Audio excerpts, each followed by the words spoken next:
Hello listeners, आप सुन रहे हैं कहानी दिल को मैंने दी कसम। दूसरी तरफ राजौरी में कैप्टन परीक्षित और कैप्टन अभिमन्यु ग्राउंड से निकलकर मेजर जनरल नायक के केबिन की ओर बढ़ने लगे। केबिन के पास पहुंचकर वे दरवाजा खटखटाते हुए बोले, मे आई कम इन सर? मेजर जनरल नायक दरवाजे की ओर देखते हुए, हाँ आओ। उन्होंने दोनों को अंदर आने का इशारा किया और अपने डेस्क के सामने रखी कुर्सियों पर बैठने को कहा। वहां पहले से कर्नल राठौड़ भी मौजूद थे। परीक्षित और अभिमन्यु उनके बगल वाली कुर्सियों पर बैठ गए और सीनियर ऑफिसर्स को अभिवादन किया। दोनों वरिष्ठ अधिकारी हल्की मुस्कान के साथ उनका अभिवादन स्वीकार करते हैं। कैप्टन परीक्षित हल्की मुस्कान के साथ पूछता है, सर आपने हमें किस लिए बुलाया?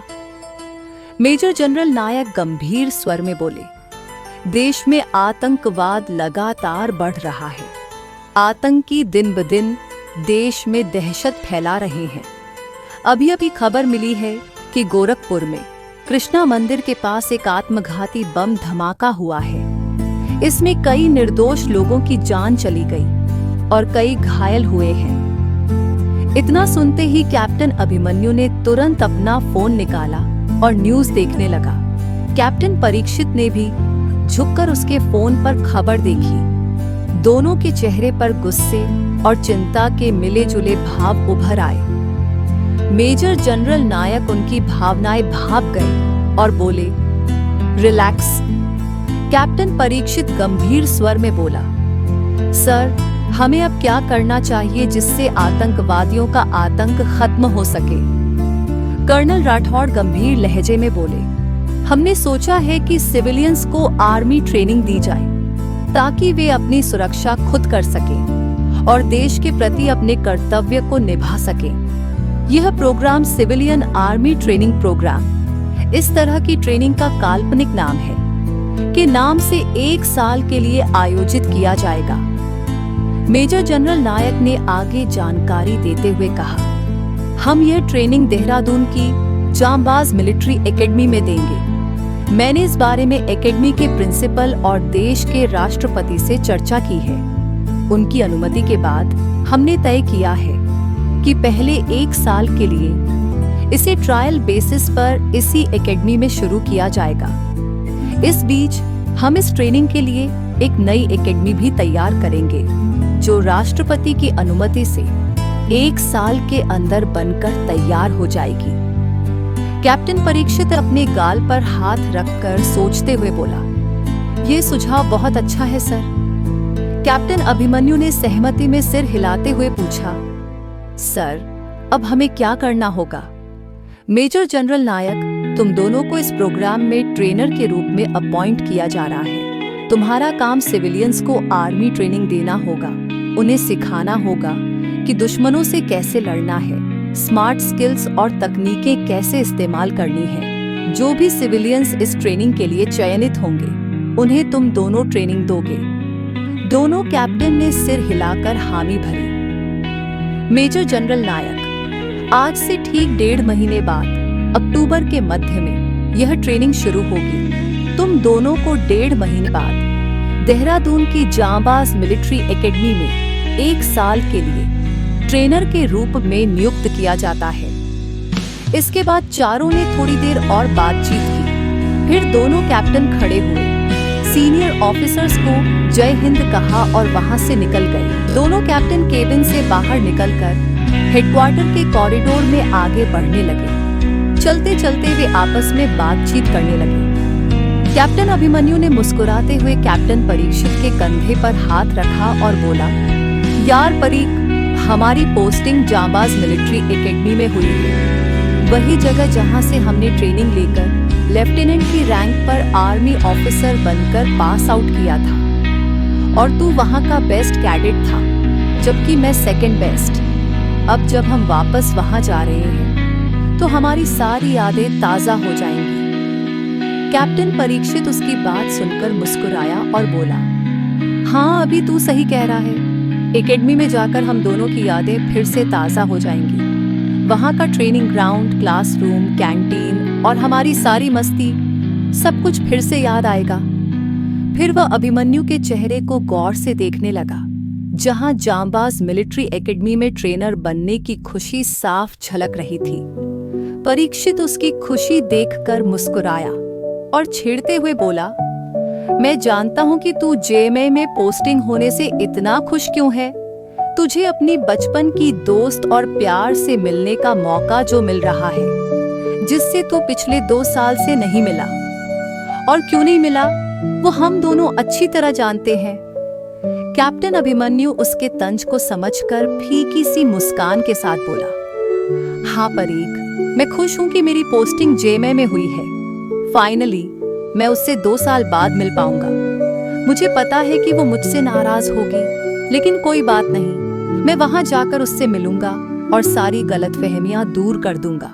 मैं उसे बताऊंगा कि मैं उससे 2 साल से क्यों नहीं मिला और मेरी क्या मजबूरी थी।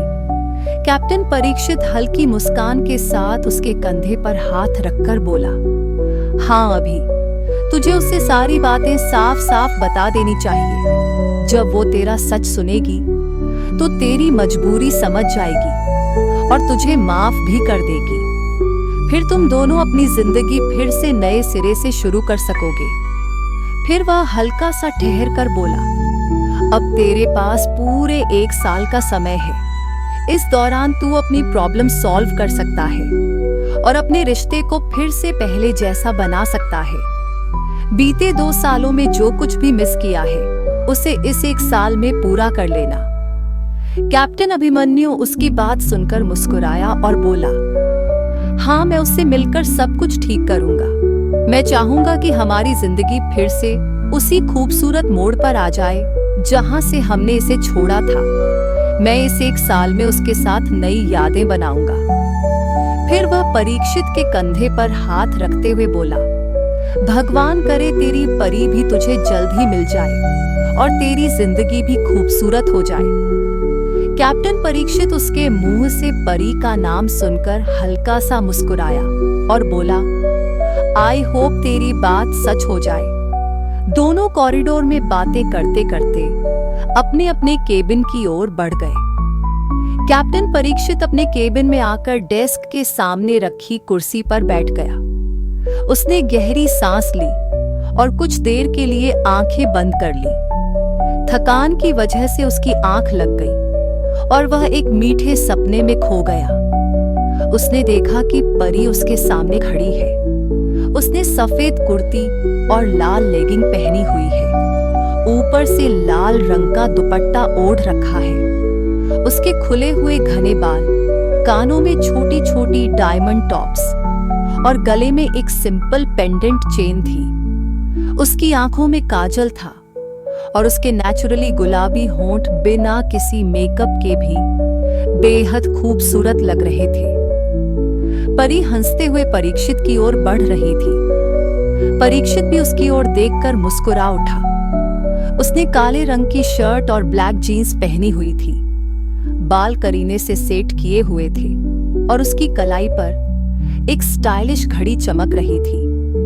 वह भी बेहद हैंडसम लग रहा था। जैसे ही परी उसके करीब आई, उसने अपनी बाहें फैला दी।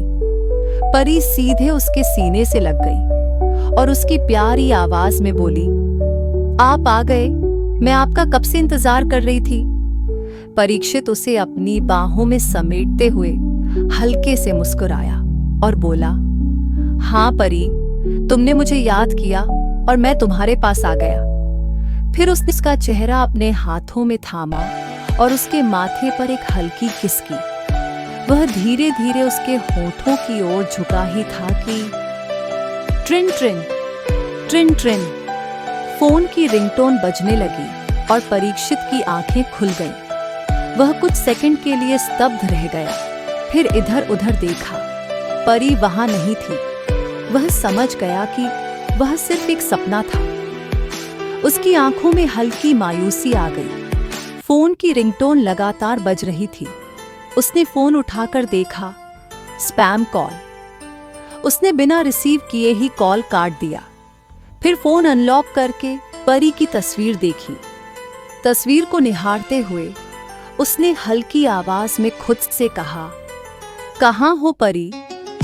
फिर वह अपनी और परी की पुरानी तस्वीरें देखने लगा जो उन्होंने मसूरी ट्रिप के दौरान क्लिक की थी, कुछ साथ में और कुछ अलग अलग। वह तस्वीरों में खो गया, मानो उन पलों को फिर से जीने की कोशिश कर रहा हो। इंदौर के सर्वोदय कॉलेज में पवित्रा अपनी दोस्त के साथ कुछ देर पहले हंसकर बातें कर रही थी। उसकी दोस्त अभी 5 मिनट पहले ही वहां से चली गई थी। उसके जाने के बाद पवित्रा कॉलेज ग्राउंड में हो रहे फुटबॉल मैच को देखने लगी, जिसमें कुछ स्टूडेंट्स खेल रहे थे। मैच देखते देखते अचानक उसके दिल में अजीब सी बेचैनी और हलचल होने लगी। ऐसा लगने लगा मानो उसका सोन उसे याद कर रहा हो। वह खुद से बुदबुदाई, मुझे फिर से अजीब सी फीलिंग क्यों हो रही है? मेरे दिल में यह हलचल क्यों है? ऐसा लग रहा है जैसे सोन ने मुझे फिर से याद किया है। वह धीरे धीरे फिर से उसके ख्यालों में खोने लगी थी कि तभी किसी ने पीछे से आकर उसके कंधे पर हाथ रखा। उसका ध्यान टूटा और उसने चौंक कर पीछे मुड़कर देखा। राहुल, तुम कब आए? वह थोड़ा घबराते हुए बोली। राहुल हल्की मुस्कान के साथ उसकी तरफ देखते हुए बोला, मैं तब आया जब तू अपने ख्यालों में खोई हुई इस बेंच पर बैठी थी। मेरी क्लासेस अभी खत्म हुई हैं। फिर वह बैग टांगते हुए आगे बोला, शौर्य भाई का कॉल आया था जब मैं अपना सामान बैग में रख रहा था। वो हमारे कॉलेज के बाहर इंतजार कर रहे हैं, अब जल्दी चल। पवित्रा उसकी बात सुनकर सिर हिलाते हुए उठी और चारों ओर एक नजर डालकर उसके साथ कॉलेज के बाहर चल दी। कॉलेज के बाहर आते ही उन्होंने देखा कि शौर्य कार की ड्राइविंग सीट पर बैठा उनका इंतजार कर रहा था। वह अभी अभी अपनी मीटिंग खत्म करके वहां पहुंचा था और अपने भाई बहन का इंतजार कर रहा था। जैसे ही उन्होंने उसे देखा, दोनों ने हाथ हिलाया और कार की तरफ बढ़ गए। राहुल आगे वाली सीट पर शौर्य के बगल में बैठ गया, जबकि पवित्रा पीछे की सीट पर बैठ गई। वह अपने मन की उदासी छिपाने की कोशिश करने लगी। कुछ देर पहले सोन की यादों में खोकर उसका मूड खराब हो गया था, लेकिन वह नहीं चाहती थी कि उसका भाई राहुल और शौर्य उसकी परेशानी को समझे और चिंता करे। आज के दिन को खास बनाने के लिए शौर्य ने बहुत प्यारा प्लान बनाया था। मॉल में शॉपिंग, फिर किसी अच्छे रेस्टोरेंट में लंच और डिनर, और साथ में ढेर सारी मस्ती। वह अपने भाइयों के इस प्यार को बेकार नहीं जाने देना चाहती थी, इसलिए उसने जबरदस्ती अपने चेहरे पर मुस्कान लाकर खुद को नॉर्मल दिखाया। वह मुस्कुराकर कार में बैठी और शौर्य ने कार स्टार्ट कर दी। शौर्य ने कार सीधे एक अच्छे रेस्टोरेंट की ओर मोड़ दी, क्योंकि तीनों को काफी भूख लग रही थी। शौर्य को भी मीटिंग के दौरान सिर्फ कॉफी और स्नैक्स ही मिले थे, इसलिए उसे भी अब अच्छा खाना चाहिए था। कुछ देर बाद उन्होंने कार एक अच्छे रेस्टोरेंट के सामने रोकी। शौर्य ने कार पार्क की और तीनों अंदर चले गए। जैसे ही वे रेस्टोरेंट में दाखिल हुए, शौर्य ने वहां के मैनेजर से एक प्राइवेट रूम अरेंज करने के लिए कहा। मैनेजर ने तुरंत उनके लिए एक आरामदायक जगह तैयार करवा दी। वे तीनों उस प्राइवेट रूम की ओर बढ़ गए। रेस्टोरेंट में मौजूद लड़कियां शौर्य और राहुल की हैंडसम पर्सनैलिटी को घूर घूर कर देख रही थीं, जबकि लड़के पवित्रा की खूबसूरती पर मोहित हो रहे थे। लेकिन तीनों को इस सब से कोई फर्क नहीं पड़ा। वे बेपरवाह होकर अपने प्राइवेट रूम में चले गए और आराम से सोफे पर बैठ गए। कुछ देर बाद एक वेटर आया और ऑर्डर लेने लगा। शौर्य, राहुल और पवित्रा ने अपनी पसंद की डिशेस ऑर्डर की। वेटर ऑर्डर लेकर चला गया और वे तीनों आपस में बातचीत करने लगे। पवित्रा अपने प्रैक्टिकल के बारे में बताने लगी। राहुल अपनी फैशन डिजाइनिंग क्लास की बातें शेयर करने लगा। तीनों मस्ती और हंसी मजाक के साथ बातें करने लगे, लेकिन पवित्रा के मन में सोना की यादें अब भी हलचल मचा रही थी। राजौरी में अपने कैबिन में बैठा कैप्टन परीक्षित मोबाइल पर परी की तस्वीरें देख रहा था। तस्वीरों को देखते ही उसके दिमाग में मसूरी ट्रिप की यादें ताजा हो गईं। वह खूबसूरत 2 दिन जो उसने परी के साथ बिताए थे, वह इन यादों में खोया हुआ था कि तभी कैबिन के दरवाजे पर दस्तक हुई। अचानक उसकी तंद्रा टूटी। उसने सिर उठाकर देखा तो दरवाजे पर मेजर जनरल नायक खड़े थे। परीक्षित तुरंत अपनी कुर्सी से उठकर मुस्कुराते हुए बोला, सर, आप यहाँ? क्या कोई काम था? मेजर जनरल नायक हल्की मुस्कान के साथ बोले, कैप्टन परीक्षित, 1 हफ्ते पहले तुमने इंदौर जाने के लिए छुट्टी मांगी थी, अपनी फैमिली से मिलने और उनके साथ वक्त बिताने के लिए।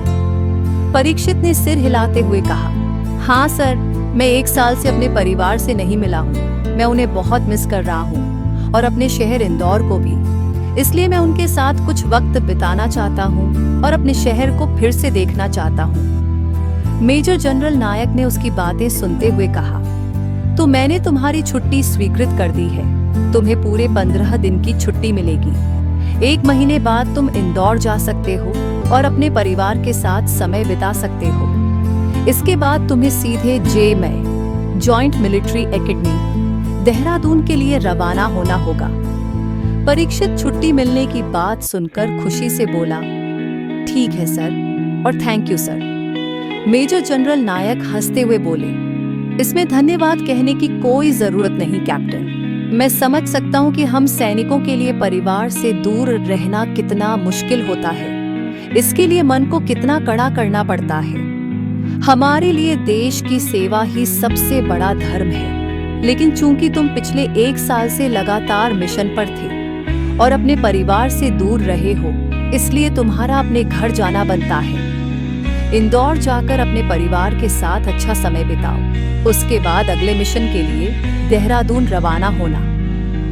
परीक्षित उनकी बात सुनकर बेहद खुश हो गया। वह मुस्कुराते हुए बोला, जी सर। मेजर जनरल नायक कुर्सी से उठकर जाने लगे, लेकिन तभी उन्हें कुछ याद आया। वे मुड़कर मुस्कुराते हुए बोले, मेरे दोस्त ब्रिगेडियर मित्तल और तुम्हारे पापा को कहना कि मैंने उन्हें याद किया है। परीक्षित मुस्कुराकर खड़ा हुआ और सम्मान पूर्वक बोला, जी सर। फिर उसने सैल्यूट करते हुए कहा, जय हिंद सर। मेजर जनरल नायक ने भी जय हिंद कहा और कैबिन से बाहर चले गए। उनके जाने के बाद परीक्षित छुट्टी मिलने की खुशी में झूम उठा। अब वह 1 साल बाद अपने परिवार से मिलने जा रहा था। वह तुरंत अपना फोन निकालकर घर पर कॉल मिलाने लगा। हालांकि उसका मन अब भी परी के ख्यालों में उलझा था, लेकिन इंदौर जाने की खुशी ने उसके दिल की उदासी को थोड़ा कम कर दिया था। अब वह फाइनली अपने परिवार को देख पाएगा और उनके साथ समय बिता पाएगा।